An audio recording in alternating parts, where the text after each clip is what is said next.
Hi students, இன்னைக்கு பார்க்க போகிற topic 12th computer application Tamil medium chapter 15 மின் வணிகம். ஓகே, வணிகம்னா எல்லாருக்குமே தெரியும் இல்லையா? பொருள் விற்பது வாங்குவது, இதுதான் வந்து வணிகம் அப்படின்னு சொல்லுவோம். இந்த பொருள் விற்பது வாங்குவது வந்து இணையம் சார்ந்து இருந்தது அப்படின்னா அதுதான் மின் வணிகம். ஓகேவா? இன்டர்நெட்டை பேஸ் பண்ணி இருந்ததுன்னா அதுதான் வந்து மின் வணிகம் அப்படின்னு சொல்லுவோம். இங்கிலீஷில் வந்து காமர்ஸ். ஓகே, ஸோ லெசன் பார்க்கலாம். ஃபர்ஸ்ட் அறிமுகம் பாருங்க. அறிவுடையார் எல்லாம் உடையார். இதோட பொருள் யாருக்குமே தெரியும்னு நினைக்கிறேன் இல்லையா? அறிவு இருந்தது அப்படின்னா அவர்கள்ட்ட எல்லாமே இருக்கு அப்படின்றது அதோட பொருள். புதுமைகளை விரைவாக அடையாளம் கண்டு பின்பற்றக்கூடிய எவரும் வெற்றி பெறுவார்கள். வணிகம் எப்போதும் புதுமைகளில் இருந்து லாபம் ஈட்டும் பண்புடையது. ஓகேவா? ஸோ புதுமைகளை யார் யாரெல்லாம் ஐடென்டிஃபை பண்றாங்க, அடையாளம் காண்றாங்களோ அவங்களால ஈஸியா வெற்றி பெற முடியும். அதே மாதிரி வணிகத்துல புதுமை அப்படிங்கிறது லாபம் ஈட்டக்கூடியதா இருக்கும். ஓகேவா? ஸோ இப்போ வணிகம் அப்படின்னாவே வந்து பொருளை விற்கிறது வாங்குறதுன்னு சொல்லி பார்த்தோம். இப்போ ஒரு பொருளை விற்கிறோம் அப்படின்னா அவங்க வந்து விளம்பரப்படுத்துறாங்க, அட்வர்டைஸ் பண்றாங்க. இப்போ ஒரு சோப் எடுத்துட்டீங்க அப்படின்னா நார்மலாக ஃபர்ஸ்ட் சோப்புன்னு சொல்லி அட்வர்டைஸ் பண்ணுவாங்க. அடுத்து வந்து அந்த சோப்புல வந்து வேப்பில இருக்கு, இல்ல வந்து சந்தனம் இருக்கு அப்படின்னு சொல்லி ஏதாவது ஒன்று அடிஷ்னலா ஆட் பண்ணி அவங்களோட ப்ராடக்ட்டை வந்து சேல் பண்ணுவாங்க இல்லையா? இதுதான் வந்து புதுமைகள். மக்களுக்கு ஏத்த மாதிரி அவங்களோட பிசினஸ் அந்த வணிகத்தை வந்து என்ன பண்ணிட்டே இருப்பாங்க, புதுமைப்படுத்திட்டே இருப்பாங்க. ஓகேவா? இதனால அவங்களுக்கு வந்து லாபம் ஈட்டக்கூடியதா இருக்கும். ஓகேவா? நெக்ஸ்ட், வெற்றிகரமான நிறுவனங்கள் வளர்ந்து வரும் புதிய தொழில்நுட்பத்தில் உள்ள வாய்ப்புகளை விரைவில் அடையாளம் கண்டு அவற்றின் வர்த்தக திறன்களை விரிவுபடுத்திக் கொள்ளும். வா எந்த ஒரு நிறுவனம், எந்த கம்பெனி வந்து ரொம்ப நல்லா ரன் ஆகிட்டு இருக்கோ, வெற்றிகரமாக செயல்பட்டுட்டு இருக்கோ, அது எல்லாமே அப்பப்போ டெவலப் ஆகக்கூடிய அந்த டெக்னாலஜியை பயன்படுத்திக்கும். ஓகேவா? அந்த தொழில்நுட்பத்தை பயன்படுத்தி அதில் என்னென்ன இருக்குது அப்படின்னு சொல்லி அதில் அடையாளம் கண்டு அதோட வர்த்தக திறன்கள் எல்லாமே வந்து விரிவுபடுத்தி கொள்ளும் அப்படின்னு சொல்லியிருக்காங்க. நெக்ஸ்ட்டு, வாடிக்கையாளர் நேரடியாக கடைக்கு சென்று பல்வேறு பொருட்களை பரிசோதித்து தேவையான பொருட்களை தேர்வு செய்து பின்னர் குறிப்பிட்ட தொகையை செலுத்தி அவற்றை வாங்குவது மரபு சார்ந்த வணிகம். ஓகேவா? ஒரு பொருள் வந்து நம்ம வாங்குறோம், கடைக்கு போய் அந்த பொருளை செக் பண்ணி நமக்கு எந்த பொருள் தேவையோ அந்த பொருளை மட்டும் செலக்ட் பண்ணி அதுக்கான அமௌண்ட்டை செலுத்தி வாங்குறோம் அப்படின்னா அதுதான் வந்து மரபு சார்ந்த வணிகம் அப்படின்னு சொல்லுவோம். இன்னும் அந்த மரபு சார்ந்த வணிகத்தை எல்லாம் பயன்படுத்திட்டு தான் இருக்கும் இல்லையா? எனினும் தற்போது தொழில்நுட்ப கண்டுபிடிப்புகளோடு பொருட்களை வாங்குதல் அல்லது விற்பனை செய்வதற்கான வழிகள் மேம்பட்டுள்ளன. ஓகே, ஸோ இந்த மாதிரி நம்ம பொருள் வாங்குறதுக்கான வழிகள் எல்லாமே இப்போ அப்டேட் பண்ணிகிட்டே தான் இருக்காங்க, மேம்பட்டுட்டு தான் இருக்காது. ஆன்லைனில் நம்ம பொருள் எல்லாம் வாங்கிட்டு தான் இருக்கோம் சைடில். என்னதான் நம்ம மரபு சார்ந்த வணிகத்தை பயன்படுத்திட்டு இருந்தாலும் அதிகமாக ஆன்லைனையும் இப்போ பயன்படுத்த ஆரம்பிச்சிட்டோம் இல்லையா? எதிர்காலத்தில் பண்டமாற்று முறையை போன்று வணிகர் மற்றும் வாடிக்கையாளர் இடையே மரபு சார்ந்த முறையில் நடந்து கொண்டிருக்கும் வாங்குதல் அல்லது விற்றல் போன்ற வர்த்தக நடவடிக்கைகளும் கடந்து போன மற்றும் மறந்து போன ஒன்றாக மாறியிருக்கும். ஆரம்ப காலத்தில் இருந்தது தான் இந்த பண்டமாற்று முறை. பண்டமாற்று முறை அப்படின்னா பொருளை கொடுத்துட்டு பொருளை வாங்குறது, இதுதான் வந்து பண்டமாற்று முறை அப்படின்னு சொல்லுவாங்க. அதுக்கு எக்ஸாம்பிள் இந்த பிக்சர் கொடுத்துருக்காங்க பாருங்க. இன்னுமே இந்த கிராமத்தில் இருக்கக்கூடிய ஸ்டூடெண்ட்ஸ்க்குலாம் இதை பற்றி ஓரளவு தெரியும்னு நினைக்கிறேன். உப்பு வியாபாரிலாம் இருக்காங்க இல்லையா? அவங்க கிட்ட உப்பு வாங்கணும் அப்படின்னா வீட்டில் இருக்கக்கூடிய நெல்லை கொடுத்துட்டு உப்பு வாங்குவாங்க. ஓகேவா? இதுதான் வந்து பண்டமாற்று முறை. சரிங்களா? இது இப்ப யாரும் அதிகமா பயன்படுத்துறது கிடையாது. ஸோ இப்போ வந்து மரபு சார்ந்த வணிகத்துல என்ன பண்றாங்க? பணத்த குடுத்துட்டு பொருள் வாங்குறாங்க. ஓகே.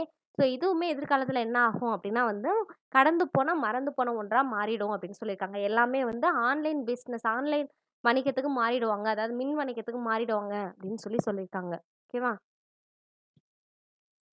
மற்ற துறைகளைப் போலவே இணையம் மற்றும் தொழில்நுட்பங்களால் வணிகம் நடைபெறும் விதம் மாறியிருக்கிறது அப்படின்னு சொல்லியிருக்காங்க. ஓகேவா? எல்லா துறைகளுமே வந்து இணையதளம் மட்டும் தான் எல்லாமே நிறைய வளர்ச்சி அடைந்திருக்கு அப்படின்னு சொல்லலாம். ஓகேவா? அதே மாதிரி இந்த வணிகமும் வந்து இணையம் மற்றும் தொழில்நுட்பங்கள் டெக்னாலஜியாலையும் இது ரொம்ப வளர்ச்சி அடைந்திருக்கு. 1996 ஐபிஎம் மின் வணிகம் என்ற சொல்லை முன்மொழிந்தது. இதை அன்லைன் பண்ணி 1 மார்க்ஸ்னு எழுதிக்கோங்க. மின் வணிகம் என்ற சொல்லை முன்மொழிந்தது வந்து ஐபிஎம் நிறுவனம். அதோட வருடம் வந்து 1996. தொழில் என்பது வணிகத்தை விட பரந்த அளவில் இருப்பதால் மின் வணிகம் என்பது மின் தொழிலின் ஒரு உட்பிரிவு என்பதை அறியலாம். ஓகே, மின் தொழில் அப்படிங்கிறது வேற, மின் வணிகம் அப்படிங்கிறது வேற. ஓகேவா? மின் தொழிலோட ஒரு உட்பிரிவு தான் வந்து மின் வணிகம் அப்படின்னு சொல்றாங்க. பாருங்க, அதுக்கு எக்ஸாம்பிள் சொல்லியிருக்காங்க. மின் வணிகம் இணையம் மூலம் நடைபெறும் வர்த்தக பரிவர்த்தனை ஆகும். ஓகே, மின் வணிகம் அப்படின்னா இணையத்தை சார்ந்து நடைபெறக்கூடியது தான் மின் வணிகம் அப்படின்னு சொல்லுவாங்க. ஆனால் மின் தொழில் அதன் ஒவ்வொரு உள் மற்றும் வெளி நிறுவன நடவடிக்கைகளான மூலப்பொருட்கள் கொள்முதல், விற்பனை, நிதி, உற்பத்தி மற்றும் பேச்சுவார்த்தை போன்ற அனைத்திற்கும் முற்றிலும் இணையத்தை சார்ந்துள்ளது அப்படின்னு சொல்லியிருக்காங்க. ஓகே, ஸோ மின் வணிகம் அப்படின்னா இணையம் மூலம் நடைபெறக்கூடிய வர்த்தக பரிவர்த்தனை. ஓகேவா? ஸோ ஒரு பொருளை வந்து பணம் கொடுக்குறாங்க அப்படின்னா அதை வந்து சேல் பண்ணுறாங்க. இவ்வளோதான் வந்து மின் வணிகம். மின் தொழில் அப்படின்னா வந்து பிஸ்னஸ் அப்படின்னு இங்கிலீஷில் சொல்லுவோம். பிஸ்னஸ் அப்படிங்கிறது வந்து அந்த மூலப்பொருளை கொள்முதல் பண்ணுறதுலேருந்து எல்லாமே வந்து இணையத்தை சார்ந்து இருக்கிறது தான் இந்த பிஸ்னஸ் அப்படின்னு சொல்லலாம். ஓகே, மூலப்பொருள் அப்படின்னா வந்து ஒரு பொருள் வந்து எங்கே உருவாகுதோ அந்த இடத்துல போய் வாங்குறது. அதுதான் வந்து மூலப்பொருள். கொள்முதல் அப்படின்னு சொல்லுவாங்க. அடுத்து வந்து அந்த விற்பனை, நிதி, உற்பத்தி, பேச்சுவார்த்தை. ஓகே. இதெல்லாம் வந்து இணையத்த சார்ந்து இருந்தது அப்படின்னா, அதுதான் மின் தொழில் அப்படின்னு சொல்றாங்க. ஓகேவா? நெக்ஸ்ட்டு இந்த மின் வணிகம் அப்படிங்கிறது வந்து இணையத்த பயன்படுத்தி பண பரிவர்த்தனைகளுடன் அமைந்திருக்கிறது தான் மின் வணிகம். ஓகே. அதேமாரி மின் தொழில் அப்படிங்கிறது வந்து பல்வேறு அமைப்புகள சார்ந்தது அப்படின்னு சொல்லியிருக்கோம் இல்லையா? அந்த அமைப்புகள பத்தி தான் இங்க சொல்லியிருக்காங்க. மின் தொழில் வந்து எந்தெந்த அமைப்புகள்லாம் சார்ந்து இருக்கு அப்படின்னு சொல்லிட்டு. ஓகே. நெக்ஸ்ட்டு ஒரு மின் தொழில் நிறுவனம்னா எப்படி இருக்கணும் அப்படின்னு சொல்லி குடுத்துருக்காங்க பாருங்க. இணையம் மூலம் மின்னணு முறையில் வணிகம் நடத்தும் திறன் கொண்டிருந்தால். ஓகேவா? அதான் இணையம் சார்ந்து வணிகம் நடத்தும் திறன் கொண்டிருந்தால், அது வந்து மின் தொழில் நிறுவனம் அப்படின்னு சொல்லலாம். நெக்ஸ்ட் வந்து இணையம் மூலம் பணம் செலுத்துதல், பரிவர்த்தனையை நிர்வகித்தால். ஓகே. இணையம் மூலம் பணம் செலுத்தும் பரிவர்த்தனை, அதாவது மணி டிரான்சாக்ஷன்லாம் வந்து இன்டர்நெட்ட பேஸ் பண்ணி நெறைய பேர் பண்றோம் இல்லையா? இந்த Google Pay, Paytmலாம் யூஸ் பண்ணி, ஓகே அதே மாரி இருந்தா அது ஒரு மின் தொழில் நிறுவனம் அப்படின்னு சொல்லலாம். நெக்ஸ்ட் வந்து இணையம் மூலம் பொருட்களை விற்க மற்றும் சேவைகளை வழங்க ஒரு பணித்தளம் கொண்டிருந்தால் மட்டுமே அதை மின் தொழில் நிறுவனம் என்று அழைக்கலாம். ஓகே. நெக்ஸ்ட்டு மின் வணிகம். சரிங்களா? இதுவரையும் பேசிக்ஸ் எல்லாமே பார்த்தோம். இப்போ மின் வணிகம்னா என்னான்னு சொல்லி டீட்டெயில்டா குடுத்துருக்காங்க பாருங்க. மின் வணிகம் தற்போதைய இணைய யுகத்தில் மிக முக்கியமான அம்சங்களில் ஒன்றாகும். ஓகே. ஸோ இன்டர்நெட்ட பேஸ் பண்ணி இப்ப நெறைய பேர் அந்த ஆன்லைன் ஷாப்பிங்க்கு மாறிட்டாங்க இல்லையா? ஸோ அதுவும் இப்போ வந்து இந்த லாக்டவுன் ஸ்டார்ட் ஆனதுலேருந்து நெறைய பேர் வந்து கடைக்கு நேரா போய் பொருள் வாங்குறத விட ஆன்லைன்ல தான் ஷாப் பண்ணிட்டுருக்காங்க. ஸோ, இந்த இணைய யுகத்தில வந்து ஒரு முக்கியமான ஒன்றா மாறி இருக்கிறது தான் மின் வணிகம் அப்படின்னு சொல்லியிருக்காங்க. மின் என்ற முன்னொட்டுடன் கூடிய மின்னஞ்சல், மின் புத்தகம் போன்ற வார்த்தைகளைப் போலவே மின் வணிகம் என்பது வணிகம் மற்றும் இணையத்தின் சேர்க்கை ஆகும் அப்படின்னு சொல்லியிருக்காங்க. ஓகே. ஸோ, மின் அஞ்சல், இமெயில் எப்படி மெயில வந்து இமெயில் அந்த வந்து முன்னாடி சேர்த்துக்கிறோம் இல்லையா? அதே மாதிரி வந்து புக் அப்படின்னு சொல்லி ஆட் பண்றோம். அதே மாரி வணிகம் அப்படின்னா காமர்ஸ் மின் வணிகம் அதாவது இது வந்து வணிகம் மற்றும் இணையத்தின் சேர்க்கையை சார்ந்ததா இருக்கிறதால இது மின் வணிகம் அப்படின்னு சொல்றோம். ஓகே. இது நேரம் அல்லது தொலைவை பொருட்படுத்தாமல் பண்டங்கள் மற்றும் சேவைகளை பரிமாறிக்கொள்ள நுகர்வோரை அனுமதிக்கிறது. இங்கேயா ஒரு பொருள் வாங்குறோம் அப்படின்னா, அது வந்து இந்த டைம்ல தான் ஆர்டர் பண்ணணும்னு கிடையாது. இவ்வளோ தூரத்தில தான் ஆர்டர் பண்ணணும்னு கிடையாது. இல்லையா? ஸோ நம்ம எந்த டைம்ல வேணாலும் ஆர்டர் பண்ணிக்கலாம். எவ்வளோ தூரத்தில இருந்தாலும் நமக்கு அது கொண்டு வந்து சேரும். இதான் வந்து மின் வணிகம். கடந்த சில ஆண்டுகளில் மின்னணு வணிகம் வேகமாக விரிவடைந்துள்ளது மற்றும் இது மேலும் துரிதப்படும் என்றும் எதிர்பார்க்கப்படுகிறது. ஓகே. ஸோ இப்போ கடந்த சில ஆண்டா வந்து இந்த மின்னணு வணிகத்த வந்து அதிக பேர் பயன்படுத்திட்டு இருக்காங்க. இது இன்னும் வந்து என்னது வளர்ச்சி அடையும் அப்படின்னு சொல்லியிருக்காங்க. மின் வணிகம் என்பது கணிப்பொறி வலையமைப்புகள் வழியாக பொருட்கள், சேவைகள் அல்லது தகவல்களை வாங்கும் அல்லது விற்கும் வழிமுறை ஆகும். ஓகேவா? ஸோ கணிப்பொறி அல்லது வலையமைப்புகள். ஓகேவா? நெட்வொர்க், இன்டர்நெட், கம்ப்யூட்டர் இதெல்லாம் பேஸ் பண்ணி பொருள வாங்குறோம் அப்படின்னா, அதுதான் வந்து மின் வணிகம் அப்படின்னு சொல்லலாம். மின் வணிகம் நுகர்வோர் அடிப்படையிலான சில்லறை விற்பனை தளங்களாகவோ, ஏல வலைத்தளங்களாகவோ அல்லது பெரிய வியாபார அமைப்புகளுக்கு இடையேயான வணிகமாகவோ இருக்கலாம் அப்படின்னு சொல்லியிருக்காங்க. மின் வணிகம் அப்படிங்கிறது வந்து பெரிய பெரிய நிறுவனங்கள் தான் பயன்படுத்தணும்னு கிடையாது இல்லையா? ஸோ இப்போவே வந்து நெறைய பேர் வந்து இந்த ஆன்லைன் ஷாப்பிங் பண்ணிட்டுருக்காங்க. ஜஸ்ட் வந்து ஒரு வாட்ஸ்அப் குரூப் கிரியேட் பண்ணிட்டு, அவங்களோட பொருள் எல்லாத்தையுமே வந்து சேல் பண்ற ஆப்ஷன்லாம் இப்ப நெறைய பேர் பயன்படுத்திட்டு இருக்காங்க இல்லையா? ஸோ அதே மாரி ஒரு சில்லறை விற்பனை தளங்களாவும் பயன்படுத்திக்கலாம். அது வந்து ஒரு மின் வணிகம் அப்படின்னு தான் சொல்லுவோம். அதே மாரி ஏல வலைத்தளங்களா இருக்கலாம். அல்லது பெரிய வியாபார அமைப்புகளுக்கு இடையேயான வணிகமாவும் இருக்கலாம் அப்படின்னு சொல்லியிருக்காங்க. நெக்ஸ்ட் இதில பண்டங்கள் என்பது ஒரு மடிக்கணினியாகவோ அல்லது கை கடிகாரமாகவோ இருக்கலாம். அல்லது அது ஒரு இயக்க அமைப்போ, சிறு உலாவி செருகு நிரலாகவோ இருக்கலாம் அப்படின்னு சொல்லியிருக்காங்க. ஓகேவா? பண்டங்கள் அப்படின்னாவே வந்து பொருட்கள் தான். ஓகே. அந்த பொருட்கள் என்னவா இருக்கலாம்? அது மடிக்கணினி, ஒரு லேப்டாப்பா இருக்கலாம், இல்ல ஒரு வாட்சா இருக்கலாம். இந்த இயக்க அமைப்பு ஓஎஸ் இன்ஸ்டால் பண்றோம் இல்லையா? ஸோ அந்த ஒரு ஓஎஸ்ஸா இருக்கலாம். அதையும் வந்து பண்டங்கள் அப்படின்னு தான் சொல்லுவோம். அதே மாரி ப்ரௌசர் ஓகேவா? ஸோ அந்த சாஃப்ட்வேர்லாம் இருக்கு இல்லையா? இது எல்லாமே வந்து பண்டங்கள் அப்படின்னு சொல்றாங்க. பொருட்கள், தகவல்கள் அல்லது சேவைகள் புலனாகும் அல்லது புலனாகா வடிவத்தில் வழங்கப்படுகின்றன. ஓகேவா? அந்த பொருட்கள், தகவல்கள் வந்து புலனாகும் வடிவத்திலும் கிடைக்குது, புலனாகா வடிவத்திலும் கிடைக்குது. ஓகேவா? புலனாகும் அப்படின்னா வந்து நம்ம கையால பொருள் வாங்கக்கூடியது, விக்கக்கூடியது இது எல்லாமே வந்து புலனாகும் வடிவம். ஓகே. புலனாகா வடிவம் அப்படின்னா வந்து மின்னணு வடிவத்தில. ஏன் அத நம்ம கம்ப்யூட்டர்ல யூஸ் பண்றோம், இல்ல மொபைல்ல யூஸ் பண்றோம். ஓகே. அதுக்குள்ள நம்ம பயன்படுத்துறோம் இல்லையா? மின்னணு வடிவில. அதுதான் வந்து புலனாகா பொருட்கள் அப்படின்னு சொல்லுவோம். ஓகே. அதுக்கு எக்ஸாம்பிள் தான் பிக்சர் குடுத்துருக்காங்க பாருங்க. இதெல்லாம் புலனாகும். இதெல்லாம் புலனாகா பொருட்கள். அதான் இந்த சாஃப்ட்வேர் எல்லாம் ஞாபகம் வச்சுக்கோங்க. புலனாகா அப்படின்னா ஓஎஸ் சாஃப்ட்வேர், இந்த வைரஸ் சாஃப்ட்வேர வந்து ஏத்துறீங்க. ஒரு எம்எஸ் ஆஃபீஸ் சாஃப்ட்வேர் வந்து இன்ஸ்டால் பண்றீங்க. ஓகே. இது எல்லாமே வந்து புலனாகா பொருட்கள். புலனாகும் அப்படின்னா வந்து நம்ம கையால பார்க்கக்கூடியது, தொடக்கூடியது இது எல்லாமே வந்து புலனாகும் பொருட்கள் அப்படின்னு சொல்லுவோம். பாருங்க பொருட்களுக்கு எக்ஸாம்பிள் குடுத்துருக்காங்க. கைபேசி, எண்ணியல் படக்கருவிகள், ஆடைகள், ஆபரணங்கள், நச்சு நிரல் எதிர்ப்பி, எழுத்துருக்கள். இது எல்லாமே வந்து பொருட்கள் அப்படின்னு சொல்லுவோம். தகவல் அப்படின்னா சில இணைய செய்தித்தாள்கள், அறிவியல் இதழ்கள், தொலைக்காட்சி, ஒலிய வரிசை போன்றவற்றிற்கான சந்தா.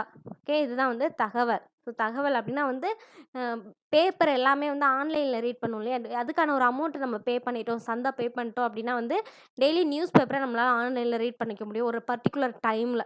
ஓகேவா? சில நியூஸ் பேப்பர் வந்து ஃப்ரீயாவே கிடைக்கும். சில நியூஸ் பேப்பருக்கு அமௌண்ட் பே பண்ணா கிடைக்கும். அதே மாரி இந்த டெலிவிஷன் சேனலுக்கு நம்ம குடுக்கக்கூடிய சந்தா. ஓகேவா? இதெல்லாம் வந்து தகவல் அப்படின்னு சொல்லுவோம். நெக்ஸ்ட்டு சேவைகள். சேவைகள்னா திருமண தகவல் சேவைகள், பணியமர்த்தல் சேவைகள். ஓகேவா? ஸோ, இப்போ எல்லாருமே வந்து திருமணத்துக்கான அந்த தகவல் சேவைகள் நெறைய பேர் வந்து பயன்படுத்திட்டு தான் இருக்காங்க இல்லையா? ஸோ, அதெல்லாம் வந்து சேவைகள் அப்படின்னு சொல்லுவாங்க. அடுத்தது பணியமர்த்தல் சேவைகள். வேலைக்கான ஆளெல்லாம் சூஸ் பண்றாங்க இல்லையா? ஆன்லைன் வழியா. அதுதான் வந்து சேவைகள் அப்படின்னு சொல்றாங்க. நெக்ஸ்ட்டு புலனாகும் வடிவம் அப்படின்னா, ஒரு மின் வணிக வலைதளத்திலிருந்து நுகர்வோரால் வாங்கப்பட்ட ஒரு எண்ணியல் படக்கருவி கோரிய முகவரியில் வழங்கப்படலாம். பு மின்னணு வடிவம் அப்படின்னா, அதுதான் வந்து புலனாகா வடிவம். ஒரு வலைதளத்திலிருந்து பதிவிறக்கம் செய்யப்பட்ட ஒரு இசை தொகுப்போ அல்லது ஒரு மென்பொருளோ மின்னணு வடிவத்தில் வழங்கப்படலாம். ஓகேவா? ஸோ நெட்வொர்க்க பயன்படுத்தி நம்ம ஒரு சாஃப்ட்வேர டவுன்லோட் பண்றோம். அது இசை தொகுப்பா இருக்கலாம், இல்ல வந்து ஒரு மென்பொருளா இருக்கலாம், சாஃப்ட்வேரா இருக்கலாம். அத நம்ம டவுன்லோட் பண்றோம். அது வந்து மின்னணு வடிவத்தில நமக்கு கிடைக்கும். ஓகேவா? அதுதான் வந்து புலனாகா பொருட்கள் அப்படின்னு சொல்லுவோம். ஓகே. ஸோ புலனாகும் பொருட்கள் அப்படின்னா வந்து ஒரு பொருள நம்ம வாங்குறோம்.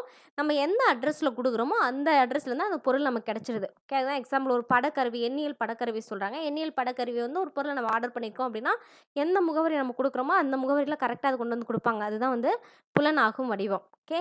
ஸோ இதுக்கு இந்த புலனாகா மின்னணு வடிவத்துக்கு என்ன எக்ஸாம்பிள் சொல்லிக்கலாம் அப்படின்னா, சில சாஃப்ட்வேர்லாம் அமௌண்ட் குடுத்தா தான் டவுன்லோட் பண்ணிக்க முடியும். இல்லையா? எல்லா சாஃப்ட்வேருமே நம்மளால டவுன்லோட் பண்ணிக்க முடியாது. ஓகே.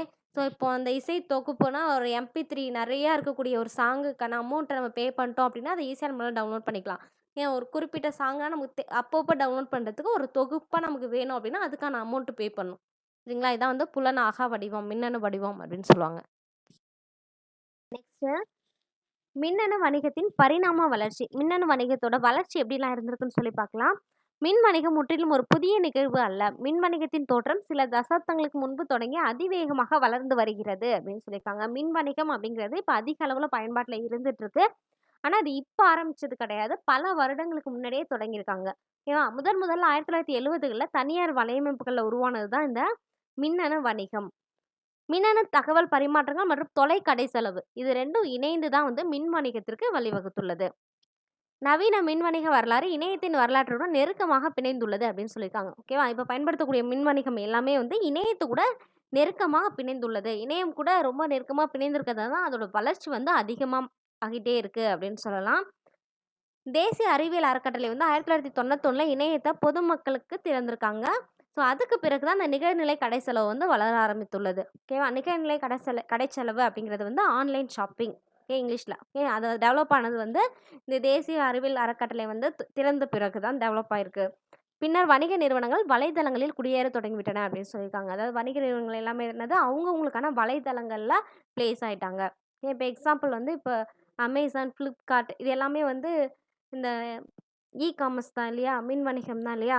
ஸோ அது எல்லாமே வந்து டெவலப் பண்ணதெல்லாம் அவங்கவங்களுக்கும் ஒரு வெப்சைட் வந்து கிரியேட் பண்ணதுக்கு பிறகு தான். இல்லையா? அப்ப Amazon அப்படின்னா அவங்களுக்கான வலைதளங்கள் இருக்கும். அதில தான் அவங்களோட டீட்டெயில்லாம் இருக்கும். Flipkart அப்படின்னா அவங்களுக்கான வலைதளங்கள் அவங்க டீட்டெயில்டெல்லாம் இருக்கும் இல்லையா? ஸோ ஒரு ஒரு அந்த நிறுவனமும் வந்து அவங்கவங்களுக்கான வலைதளங்கள்லாம் கிரியேட் பண்ணி அதில பிளேஸ் ஆயிருக்காங்க. இணைய தொழில்நுட்பத்தின் முன்னேற்றம் மிக பரந்த அளவில் அபிவிருத்தி அடைந்த உலகளாவிய இணைய சமூகம் அதிக அளவிலான டாட்காம்ஸ், ஃபின்டெக் மற்றும் இணைய ஸ்டார்ட் அப்ஸ்களை தோற்றுவித்தது அப்படின்னு சொல்லியிருக்காங்க. அதாவது இந்த இணையம் அப்படிங்கிறது வந்து டாட்காம்ஸ், ஃபின்டெக், இணைய ஸ்டார்ட் அப்ஸ் இது எல்லாமே தோற்றுவித்தது இணையம் தான். இப்போ டாட்காம்ஸ் அப்படிங்கிறது பிட்காயின்ஸ் அப்படிலாம் சொல்லுவாங்க. ஓகே. அதில் வந்து நிறைய இன்வெஸ்ட்லாம் பண்ணுவாங்க. ஃபின்டெக் அப்படிங்கிறது வந்து பண பரிவர்த்தனைக்காக பயன்படுத்தக்கூடிய ஆப்லாம் இருக்கு இல்லையா? ஸோ அந்த ஆப்பெல்லாம் தான் வந்து ஃபின்டெக் அப்படின்னு சொல்லுவாங்க. இப்போ எக்ஸாம்பிள் வந்து இப்போ கூகுள் பே, பேடிஎம் இதெல்லாம் இருக்கு இல்லையா? இதெல்லாம் வந்து ஃபின்டெக் அப்படின்னு சொல்லுவாங்க. இப்போ கூகுள் பே அப்படின்னா வந்து எந்த நேரத்தில வேணாலும் மணி டிரான்சாக்ஷன் பண்ணிக்கலாம். இது மாரி பில் பேலாம் பண்ணிக்க முடியும் இல்லையா? ஸோ அதுக்காக பயன்படுத்தக்கூடியது எல்லாமே வந்து ஃபின்டெக் அப்படின்னு சொல்லுவாங்க. இதெல்லாம் டெவலப் பண்ணதுக்கு இணையம் ஒரு காரணமா இருந்திருக்கு. மேலும் இது மின்னணு வர்த்தகத்திற்கான வலுவான அடித்தளத்தை கட்டியமைத்து வருகிறது. நெக்ஸ்ட்டு இணையம் பெரிய நிறுவனங்களுக்கு புதிய வர்த்தக ஆற்றலை வழங்குவது மட்டுமல்லாமல், சிறிய மற்றும் நடுத்தர நிறுவனங்களுக்கு மின் வணிகத்திற்கான நுழைவாயிலாக உள்ளது அப்படின்னு சொல்லியிருக்காங்க. இது பெரிய நிறுவனங்களுக்கு மட்டும் அ டெவலப் பண்றதுக்கு பயன்படாம, சிறிய நிறுவனங்களுக்கும் பயன்படுது அப்படின்னு சொல்லியிருக்காங்க. ஓகேவா? நெக்ஸ்ட்டு இன்று மின் வணிகம் என்பது பெரிய நிறுவனங்கள் அல்லது தனிப்பட்ட வலையமைப்புகளுக்கு மட்டுமேயான பிரத்யேகமாக களமாக இல்லை. மின் வணிகம் அப்படின்னா பெரிய நிறுவனங்கள மட்டும் தான் பயன்படுத்தணுமா அப்படின்றது கிடையாது. யாரு வேணாலும் இந்த மின் வணிகத்த பயன்படுத்திக்கலாம். மின் வணிகம் சில தசாப்தங்களில் இருந்து வந்தாலும் சமீபத்தில் குறிப்பிடத்தக்க அளவில் வளர்ச்சியடைந்துள்ளது. ஏனெனில் இணையம் கல்வியாளர்கள் மற்றும் பெரிய நிறுவனங்களின் ஒரு துணை தகவல் தொடர்பு ஊடகத்திலிருந்து பெரும்பான்மை சமுதாயத்தின் அனைத்து பகுதிகளிலும் பரவியிருக்கும் ஒரு முக்கிய தகவல் தொடர்பு ஊடகமாக மாறியுள்ளது அப்படின்னு சொல்லியிருக்காங்க. அதாவது மின் வணிகம் அப்படிங்கிறது வந்து பல வருடங்களுக்கு முன்னாடியே ஆரம்பிச்சிட்டாங்க. அதனால் வளர்ச்சி அடைந்தது அப்படின்னா இப்போ சமீபத்தில் தான் வந்து அதிகமாக வளர்ச்சி அடைந்திருக்கு. ஓகேவா? ஏன் அப்படின்னா இதுக்கு வந்து இணையம் அப்படிங்கிறது ஒரு இம்பார்ட்டன்ட் ரீசனா இருக்கலாம். இப்போ வந்து எல்லாருமே வந்து இந்த நெட்டெல்லாம் யூஸ் பண்ண ஆரம்பிச்சுட்டாங்க. ஸோ, அதனால தான் இந்த மின் வணிகம் வந்து ரொம்ப அதிக அளவுல இப்போ சமீப காலமா வளர்ந்துட்டு வருது. இணையம் வணிகமயமாக்கலுடன் இணைந்து தனியார் கணிப்பொறிகள் மற்றும் மின்னணு கட்டணம் செலுத்துதல் அமைப்புகள் மின் வணிகத்தை செழிப்படைய செய்கிறது அப்படின்னு சொல்லியிருக்காங்க. அதாவது தனியார் கணிப்பொறிகள் எல்லாத்துலேயுமே வந்து இந்த மின்னணு வணிகத்தை பயன்படுத்துகிறாங்க. அடுத்தது மின்னணு கட்டணம் செலுத்துதல். ஓகே, எல்லாமே வந்து ஆன்லைன்லேயே வந்து பில் பே எல்லாமே பண்ணிக்கிறாங்க இல்லையா? ஸோ இதெல்லாம் வந்து இந்த மின் வணிகத்தை இன்னும் டெவலப் ஆகுது, வளர்ச்சி அடைய செய்யுது. மின் வணிகத்தின் வளர்ச்சி என்பது சமூக தொழில்நுட்ப மாற்றங்களுடனும் தொடர்புடையது. ஊடகம் ஆழமாக வேரூன்ற அதிக பயனர்கள் அதை நோக்கி ஈர்க்கப்படுவார்கள். பயனர்கள் அதிகரித்தால் சந்தை விரிவடையும். சந்தை விரிவடையும் போது மேலும் வணிக நிறுவனங்கள் ஈர்க்கப்படுகின்றன அப்படின்னு சொல்றாங்க. ஸோ மின் வணிகம் அதோட வளர்ச்சி அப்படிங்கிறது சமூக தொழில்நுட்ப மாற்றங்களுடன் தொடர்புடையதா இருக்கு. நெக்ஸ்ட் ஊடகம் அப்படிங்கிறது வந்து அதிக பயனர்கள நோக்கி ஈர்க்கப்படுறதுக்காக பயன்படுறது தான் ஊடகம். அதாவது மீடியாஸ் எல்லாமே. ஸோ பயனர்கள் அதிகமாகக்குள்ள என்ன ஆகுதுன்னா, அதோட சந்தை வந்து விரிவடையும். நிறைய பயனர்கள் வந்து பயன்படுத்தக்குள்ள அதோட சந்தை வந்து விரிவடையுது. சந்தை விரிவடையும் போது வணிக நிறுவனங்கள்ல வந்து அது ஈர்க்கப்படுறாங்க. இது அதிக வர்த்தக நிறுவனங்கள் போட்டியை உருவாக்கும் அப்படின்னு சொல்லியிருக்காங்க. ஓகேவா? இது வந்து ஒரு பிஸ்னஸ் அப்படின்னாவே வந்து நிறைய நிறுவனங்கள் வரக்குள்ள ஆட்டோமேட்டிக்கா அதோட போட்டி வந்து அதிகரிக்கும். போட்டி புதுமைக்கு வழிவகுக்கிறது. ஸோ போட்டி இருந்தா தான் என்னது புதுமை கிடைக்கும். ஏன் இப்போ ஒரு நிறுவனம் ஒரே ப்ராடக்ட்ட வந்து ஒரு 4 நிறுவனம் வந்து சேல் பண்றாங்க அப்படின்னா, ஒருத்தவங்களும் அதுலேருந்து என்ன புதுமையா கொண்டு வரலாம்? எப்படி அவங்களோட ப்ராடக்ட்ட சேல் பண்ணலாம்? அப்படின்னு தான் யோசிப்பாங்க இல்லையா? அந்த போட்டி தான் வந்து அந்த புதுமைக்கு வழிவகுக்கிறதா இருக்கும். புதுமை தொழில்நுட்பத்தை மேம்படுத்துகிறது. அந்த புதுமையை உருவாக்க அவங்களோட அந்த தொழில்நுட்பம் வந்து என்னது மேம்படும். தொழில்நுட்பம் மின் வணிக வளர்ச்சிக்கு உதவுகிறது. ஓகே, தொழில்நுட்பம் டெவலப் ஆகக்குள்ள மின் வணிகம் வந்து ஆட்டோமேட்டிக்கா வளர்ச்சி அடையும். ஓகே, இதோட கிளாஸ் ஓவர். இதுல டவுட் இருந்ததுன்னா கமெண்ட் பண்ணுங்க. Thank you.